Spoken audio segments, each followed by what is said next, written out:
திருத்தணியில் உள்ள அரசு மேல்நிலைப் பள்ளியில் 10, 11, 12ஆம் வகுப்புகளில் பொதுத் தேர்வில் தேர்ச்சி பெறாத மாணவர்களுக்கு சிறப்பு வகுப்புகள் நடைபெறுவதை திருவள்ளூர் மாவட்ட ஆட்சியர் பிரதாப் ஆய்வு மேற்கொண்டார்.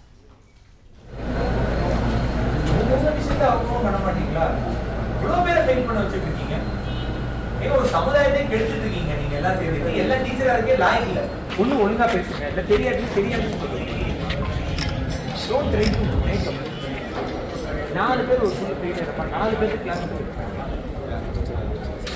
இல்ல 4 பேர் எடுக்கிறாங்கன்னு கேட்குறேன். 4 பேர் கிளாஸ் எடுக்கிறாங்க. You are not fit for being an exam. Show cause notice issue பண்ணீங்களா? ஏன் பண்ணல? ஃபெயிலியருக்கு என்ன காரணம் சார்? நீங்கள் சொல்லுங்க, என்ன காரணம்? ஏன் ஃபெயில் ஆகிறாங்க?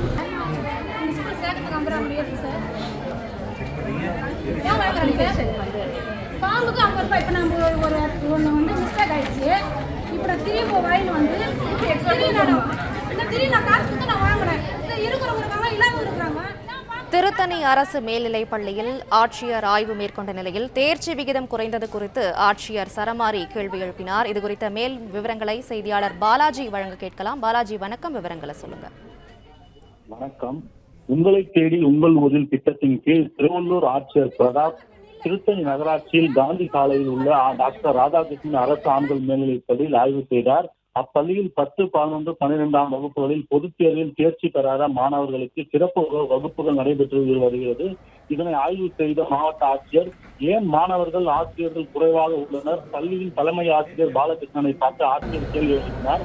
தமிழ் பாடம் மற்றும் மேத்தமேட்டிக்ஸ் என்று அனைத்து பாடங்களிலும் விகிதம் மிக குறைவாக உள்ளது.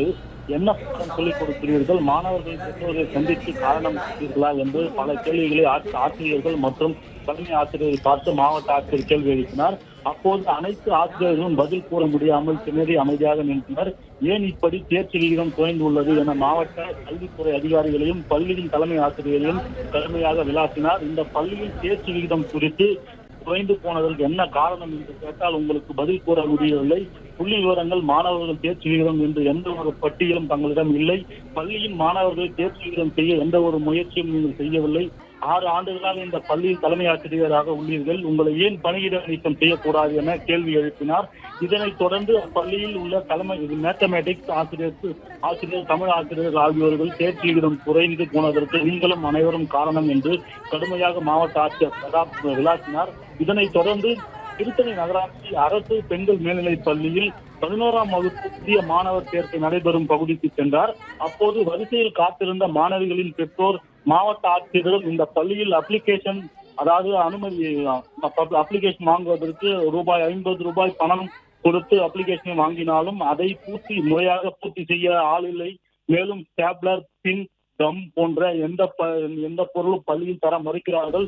இவை அனைத்தையும் நாங்களா வெளியில் இருந்து வாங்கி வந்து செய்ய முடியும். அப்ளிகேஷன் கொடுக்கும் இதே இடத்தில் தானே இவை அனைத்தையும் வைத்திருக்க வேண்டும் எனவும், அரசு பள்ளியில் படிவங்களை இந்த ஆசிரியர்கள் ₹50 வாங்கிக் கொண்டு எந்த ஒரு ரசீதையும் கொடுப்பதில்லை என்ற இது போன்ற மோசடிகள் இந்த பள்ளியில் நடைபெறுகிறது. இந்த பள்ளியின் ஆசிரியர்கள் பற்றாக்குறையும் உள்ளது. மேலும் குடிநீர் வசதி, கழிவறை வசதி உள்ளிட்ட எந்த அடிப்படை வசதியும் இல்லை என்று மாவட்ட ஆட்சியர் பிரதாப்பை பார்த்து பெற்றோர்கள் நேருக்கு நேராக நின்று கேள்வி எழுப்பினர். திகைத்து போன மாவட்ட ஆட்சியர் மாணவர்களிடம் ₹50 அப்ளிகேஷன் கட்டணம் வாங்கப்படுவதை மாணவர்களிடம் கேட்டு உறுதி செய்து கொண்டு அனைத்தையும் உடனடியாக சரி செய்து தர வேண்டும் என பள்ளி கல்வித்துறை மற்றும் பிற துறை அதிகாரிகளுக்கு உத்தரவிட்டு கடுப்பாக கிளம்பி சென்றார் ஆட்சியர் பிரதாப் அவர்கள். விவரங்களுக்கு நன்றி பாலாஜி. பிளே ஸ்டோர் மற்றும் ஆப் ஸ்டோரில் இருந்து பாலிமர் செயலியை QR கோடு மூலம் பதிவிறக்கம் செய்யுங்கள். செய்திகளை உடனுக்குடன் பெறுங்கள்.